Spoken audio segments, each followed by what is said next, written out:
A big subject in the dog training and behaviour world is dog socialisation. Now, when it comes to puppies, we talk about this subject and people don't quite understand it fully. Now, socialisation isn't just about socialising with people and other dogs, which is important. It's also about helping them feel confident in new situations, with new textures, from new heights, on bin day. The list goes on. What you have to think about is what you're going to do or want to do with your dog on a regular basis and what you expect your dog to see. The thing is, though, socialisation has become obviously a big word, and it is critical for puppies to be exposed to new things in the critical period of while they're young. But what people often do is sometimes flood them, so that means that they do too much at once where the puppy just isn't coping.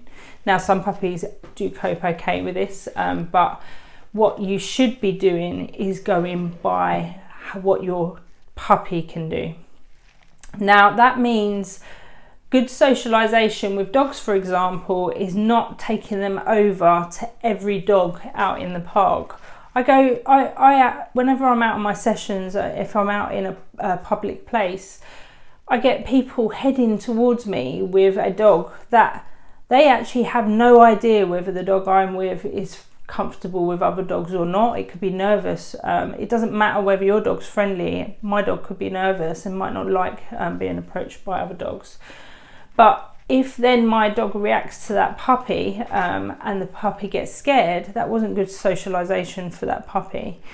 Now, puppies need to go work initially at a distance. You want them to be exposed where they feel comfortable. If you go to the park and they're hiding behind your legs, you are socialising them too close to the thing that they're not sure of. You should be doing, and people as well, obviously people are very hands-on with puppies, but if they go down the road and 10 people have stroked them and they didn't want to be stroked, because there's so many subtle signals dogs give to say I'm unsure, it can be a negative experience for them. So it's important that you go at a good pace. So it is important to get them out there and exposed to things, but not overwhelm them. And each puppy's going to be different. I can't tell you, I can't say this is a good way of doing it, because actually each puppy can cope slightly different. They have to be exposed to parks where they're busy and kids are screaming and running about, busy high streets. But on their first walk, don't start there. Start on your street where there's the odd car on your driveway.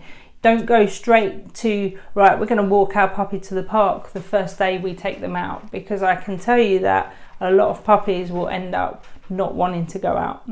I deal with a lot of dogs that don't even want, they become almost agoraphobic because they don't want to cross the threshold of the house, because they have been, almost forced out every time.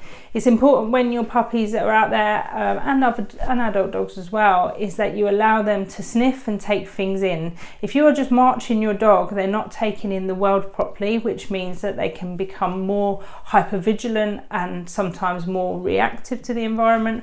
So it's important that when you go out, you're doing it slowly, at their pace, letting them take it in, let them watch, let them sit there, let them stare at it, let them go, who's that over there? What is that bin bag? Take them over to the thing. And if there is things that they are particularly scared of, have started to show signs that they're a little bit unsure, start pairing that with a treat. Right, every time we see big red buses, treats go on the floor. Every time we see motorcycles, treats go on the floor. And then over time, puppy looks forward to big red buses or motorcycles. But again, they might not be comfortable on one side of the road because they're too close. do it on the other side. So distance is very important as well when you're managing socialization. Now, obviously, this is a brief advice session, so there's lots of, if you've got a dog that's already in the state of feeling scared and you can't even get them over the threshold, you need to see a behaviourist, and they can help you move that forward. But obviously, from a puppy's point of view, we can start as we mean to go on, but try not to rush them. Again, another point while I think about it is socialisation classes are not good for all puppies. The class situation might not be, it might be too closed in for them, so they might end up just barking the whole time. You'll get frustrated, and then that whole scenario is a negative experience for them. So you have to consider if your dog's fearful, running away, starts barking, sits there most of the time with the tail between their legs, lying down with their legs up in the air, or are starting to become snappy and aggressive.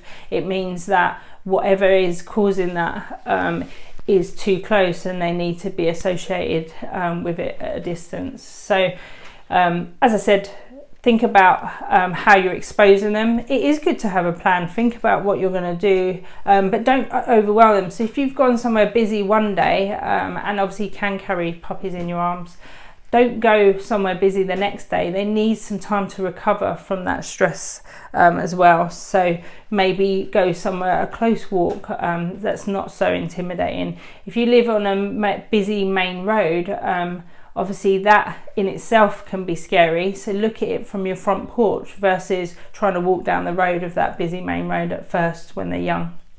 And again, as I said, adults, it can still be done the same way with adults, but if they've already got a phobia, that's a different issue altogether.